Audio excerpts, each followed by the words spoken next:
محترم اساتذہ کرام اور میرے چمن انور کے بلبلوں، السلام علیکم ورحمۃ اللہ وبرکاتہ۔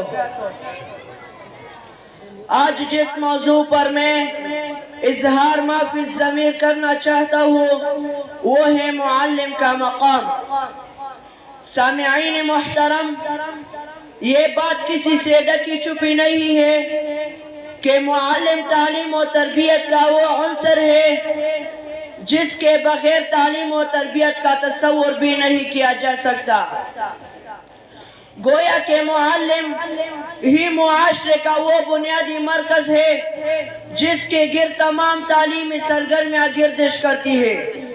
معلم ہی انسانوں کو حیوانی درجے سے بلند کرتا ہے۔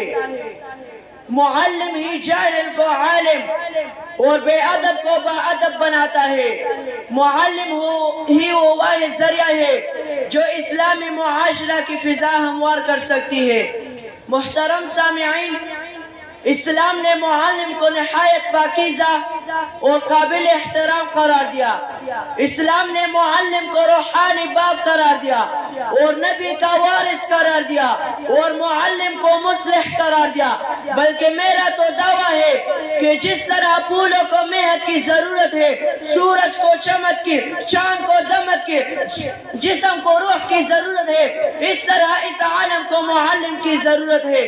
معزز سامعین، آپ معلم کے مرتبہ اور مقام کا اندازہ اس بات سے لگا جا سکتے ہیں کہ خود خالق رب الارض والسماوات معلم اول ہے۔ چنانچہ قرآن مجید میں ہے الرحمن علم القرآن خلق الانسان علمہ البیان۔ پھر اللہ جل شانہ نے انس و جن کی رہنمائی کے لیے کم و بیش 1,24,000 انبیاء کو بھی معلم بنا کر مبعوث فرمایا، اور آخر میں میرے اور آپ کے محبوب پیغمبر ساقی کوثر شافی محشر آپ کائنات کے دل پر حضرت محمد مصطفیٰ صلی اللہ علیہ وسلم کو بھیجا، جنہوں نے اپنی شناخت ان الفاظ کے ساتھ کرائی انما بعثت معلما۔ حضور صلی اللہ علیہ وسلم نے فرمایا بے شک مجھے معلم بنا کر بھیجا گیا ہے، اور اسی طرح فرمایا خیرکم من تعلم القرآن وعلمہ، یعنی تم میں بہترین وہ ہے جو قرآن کا متعلم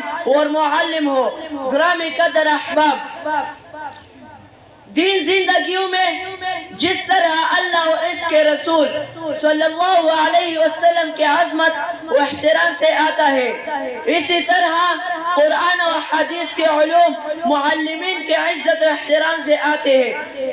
ان کے قدر و منزلت دل میں معزن ہونے سے آتی ہے، ان کی جوتیاں سیدھے کرنے سے آتے ہیں۔ چنانچہ دور حاضر میں علم کی برکات اٹھ جانے کی بڑی وجہ یہی ہے کہ آج طلباء نے اپنے معلمین کے عزت و احترام چھوڑنا کر دیا ہے۔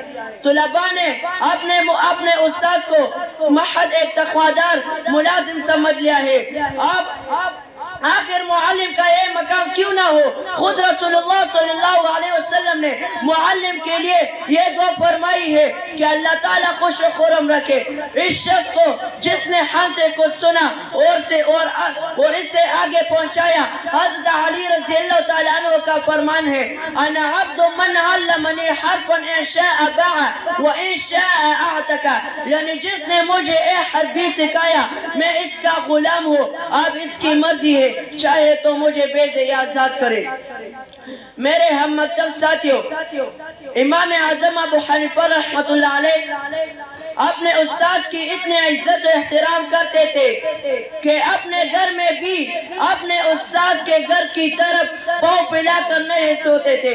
وہ فرماتے تھے کہ میری عمر گزر گئی لیکن اس مدت میں نے کوئی ایسی نماز نہیں پڑھی جس میں والدین کے ساتھ اساتذہ کے لیے دعا نہ کی ہو۔ آئے ہم بھی دعا کریں کہ اے اللہ